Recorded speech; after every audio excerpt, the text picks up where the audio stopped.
জানিয়ে দিব বাংলাদেশের সর্বশেষ আপডেট সংবাদ। শুরুতেই সংবাদ শিরোনাম। প্রধান উপদেষ্টার বক্তব্যে আশাহত ফখরুল। এরপর জানিয়ে দিব ভারতীয় চ্যানেল রিপাবলিক বাংলার বিরুদ্ধে ব্যবস্থা নিতে হাইকোর্টে রিট।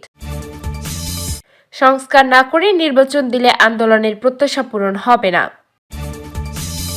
এবার জানিয়ে দিব শুধুমাত্র নির্বাচন দেওয়াটাই সরকারের একমাত্র কাজ নয় বলেন তথ্য উপদেষ্টা। আরও জানিয়ে দিব পাকিস্তানের পক্ষ থেকে ঐতিহাসিক ঘটনাগুলোর সত্যতা স্বীকার কাম্য বলেন ক্রীড়া উপদেষ্টা। কোনো কোম্পানি বন্ধ করা হবে না বলেন গভর্নর। শুনছিলেন সংবাদ শিরোনাম, এবার শুনবেন বিস্তারিত। সংবাদটি কে কোথা থেকে দেখছেন অবশ্যই কমেন্ট করে জানিয়ে দিবেন। অন্তর্বর্তীকালীন সরকারের শতদিন উপলক্ষে দেওয়া প্রধান উপদেষ্টা ডক্টর মোহাম্মদ ইউনূসের বক্তব্যে নির্বাচন নিয়ে কোনো যৌক্তিক রোডম্যাপ না থাকায় আশাহত হয়েছেন বিএনপির মহাসচিব মির্জা ফখরুল ইসলাম আলমগীর। তিনি বলেছেন, প্রধান উপদেষ্টার বক্তব্যে অনেকে আশান্বিত হয়েছেন, আমি একটু আশাহত হয়েছে।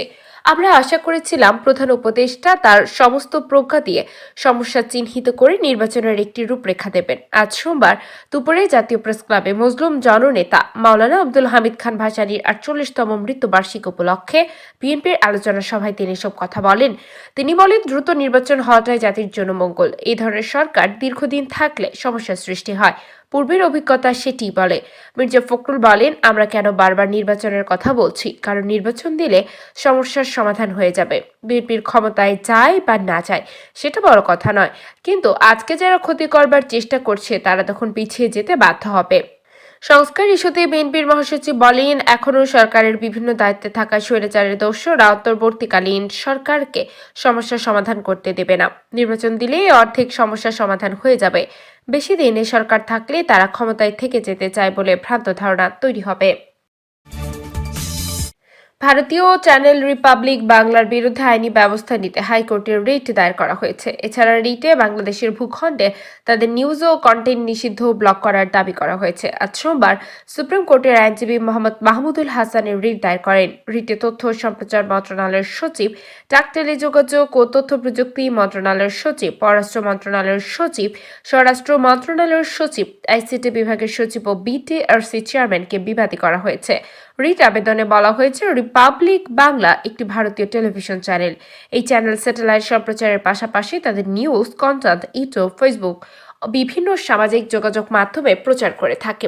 কিন্তু অত্যন্ত দুঃখের বিষয় এই যে এই ভারতীয় টেলিভিশন চ্যানেল নিয়মিতভাবে বাংলাদেশের বিরুদ্ধে প্রোপাগান্ডা প্রচার করে যাচ্ছে।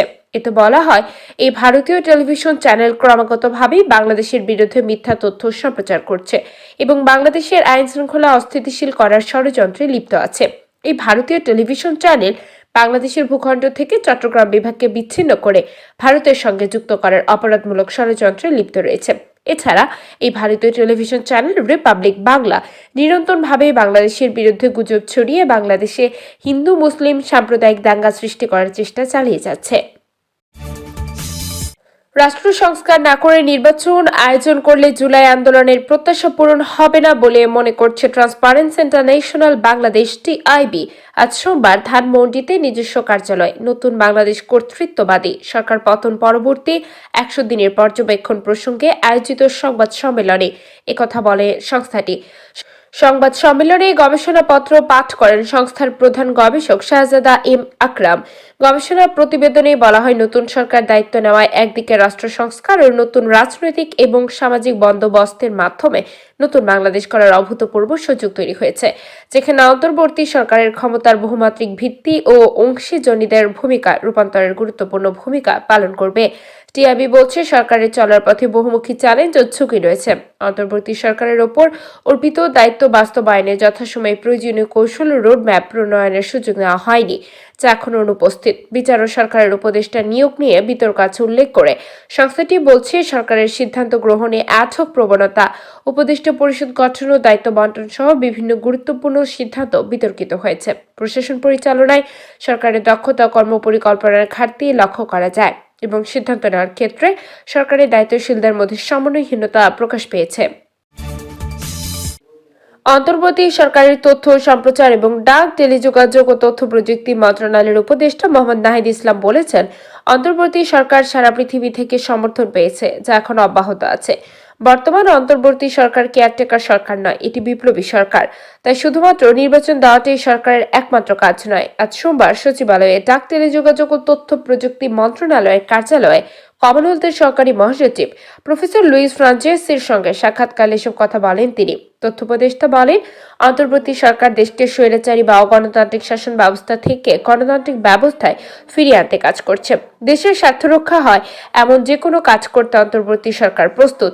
ইতিমধ্যে প্রাতিষ্ঠানিক সংস্কারের জন্য বিভিন্ন কমিশন গঠন করা হয়েছে। প্রাতিষ্ঠানিক সংস্কার শেষে নির্বাচন দেওয়া হবে। নাহিদ ইসলাম বলেন, জুলাই আগস্ট গণ অভ্যুত্থানে যে গণহত্যা হয়েছে তার বিচার প্রক্রিয়া চলমান আছে। এই বিচার প্রক্রিয়া নিরপেক্ষভাবে সম্পন্ন করতে কমনওয়েলথের সহযোগিতা প্রয়োজন। পাশাপাশি নতুন বাংলাদেশে বিনির্মাণেও কমনওয়েলথভুক্ত দেশগুলোর ব্যাপক সহযোগিতা প্রত্যাশা করছি। বৈঠকে কমনওয়েলথের সহকারী মহাসচিব বাংলাদেশের বর্তমান সরকারের গণতান্ত্রিক সংস্কারের প্রচেষ্টার প্রশংসা করেন এবং নির্বাচনী প্রক্রিয়া সংস্কার সহ চলমান সংস্কার উদ্যোগের প্রতি সম্ভাব্য সব ধরনের সমর্থনের আশ্বাস দেন। এছাড়া তিনি বৈষম্যমুক্ত, অন্তর্ভুক্তিমূলক এবং সমৃদ্ধ বাংলাদেশ করতে অন্তর্বর্তী সরকারের সঙ্গে কাজ করার জন্য কমনওয়েলথের অঙ্গীকারের উপর জোর দেন। স্থানীয় সরকার, পল্লী উন্নয়ন ও সমবায় এবং যুব ও ক্রীড়া মন্ত্রণালয়ের উপদেষ্টা আসিফ মাহমুদ সজীব ভুঁইয়ার সঙ্গে বৈঠক করেছেন বাংলাদেশে নিযুক্ত পাকিস্তানের হাই কমিশনার সৈয়দ আহমদ মারুফ। বৈঠকে উপদেষ্টা আসিফ মাহমুদ বলেন, বাংলাদেশ এবং পাকিস্তানের মধ্যে আর্থসামাজিক যে কোনো সম্পর্ককে এগিয়ে নেওয়ার ক্ষেত্রে সামাজিক এবং দেশীয় প্রেক্ষাপট বিবেচনায় পাকিস্তানের পক্ষ থেকে ঐতিহাসিক ঘটনাগুলোর সত্যতা স্বীকার কাম্য। আজ সোমবার সচিবালয় উপদেষ্টার অফিস কক্ষে বৈঠকে দুই দেশের মধ্যে শিক্ষা, সাংস্কৃতিক বিনিময়, আইডিয়া বিনিময়ে, পারস্পরিক সম্পর্ক উন্নয়ন, সরাসরি ফ্লাইট চালু, বাণিজ্য সহযোগিতা সহ পারস্পরিক স্বার্থ সংশ্লিষ্ট বিভিন্ন বিষয়ে আলোচনা হয়। বৈঠকের শুরুতে উপদেষ্টা রাষ্ট্রদূতকে স্বাগত জানিয়ে বলেন, দুই দেশের মধ্যে বাণিজ্য ও অর্থনৈতিক সম্পর্ক এবং জনগণের মধ্যে যোগাযোগ পুনরুজ্জীবিত করা একান্ত প্রয়োজন। এছাড়া দ্বিপক্ষীয় সম্পর্ক জোরদারের পাশাপাশি বহুপক্ষীয় প্ল্যাটফর্মের সহযোগিতা জোরদারের জন্য তিনি আগ্রহ প্রকাশ করেন। রাষ্ট্রদূত পারস্পরিক সম্পর্ক ও ব্যবসায়িক স্বার্থে দুই দেশের একসঙ্গে কাজ করার উপর গুরুত্ব আরোপ করে বলেন, আমরা সঠিক পথে এগোবো এবং কাজ করব। ব্যবসা বাণিজ্যের মতো ক্ষেত্রে সহযোগিতা জোরদার করা, মানুষের যোগাযোগ বাড়ানোর বিষয়ে গুরুত্বের সঙ্গে কাজ করবে তার সরকার। এ সময় তার আঞ্চলিক সংস্থার গুরুত্বের উপর গুরুত্ব দেন এবং এ প্রেক্ষাপটে সার্কের সম্ভাবনাকে কাজে লাগানোর বিষয়েও আলোচনা করেন। পরে উপদেষ্টার সঙ্গে সচিবালয়ে তার অফিস কক্ষে কমনওয়েলথের সহকারী সেক্রেটারি জেনারেল লুইস জি ফ্রান্সেসির নেতৃত্বে প্রতিনিধি দল সৌজন্য সাক্ষাৎ করেছে। দেশের কোনো প্রতিষ্ঠান বন্ধ করা হবে না বলে জানিয়েছেন বাংলাদেশ ব্যাংকের governor Ahsan H Mansur.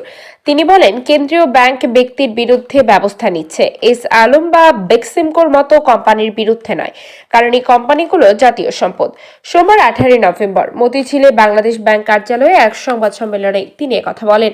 Governor বলেন, ব্যাংকিং খাতে অনিয়মের অভিযোগে এস আলম গ্রুপের চেয়ারম্যান সহ অন্য কর্মকর্তাদের বিরুদ্ধে আইনি ব্যবস্থা নেওয়া হবে। যারা প্রতিষ্ঠানের পক্ষে কাজ করছে বা করবে তাদের বাদ দিয়ে দেশ চলবে না। ঢালাওভাবে কাউকে চাকরি থেকে বাদ দেওয়া যাবে না। কেন্দ্রীয় ব্যাংক এস আলম গ্রুপ বা বেক্সিমকোর মতো প্রতিষ্ঠান বন্ধ করবে না বলেও উল্লেখ করে তিনি বলেন, আমরা তহবিল স্থানান্তর ঠেকানোর চেষ্টা করছি। গভর্নর বলেন, রাজনৈতিক পট পরিবর্তনের পর কিছু ব্যাংক ভালো করছে, তার মধ্যে বেসরকারি খাতের সবচেয়ে বড় ব্যাংক ইসলামী ব্যাংক ঘুরে দাঁড়াচ্ছে। তিনি বলেন, সংস্কার অগ্রগতি দেখে সহযোগিতা করা হচ্ছে ব্যাংকগুলোকে, তবে ব্যাংকগুলোকে ঢালাওভাবে তারল্য সহায়তা করা হবে না।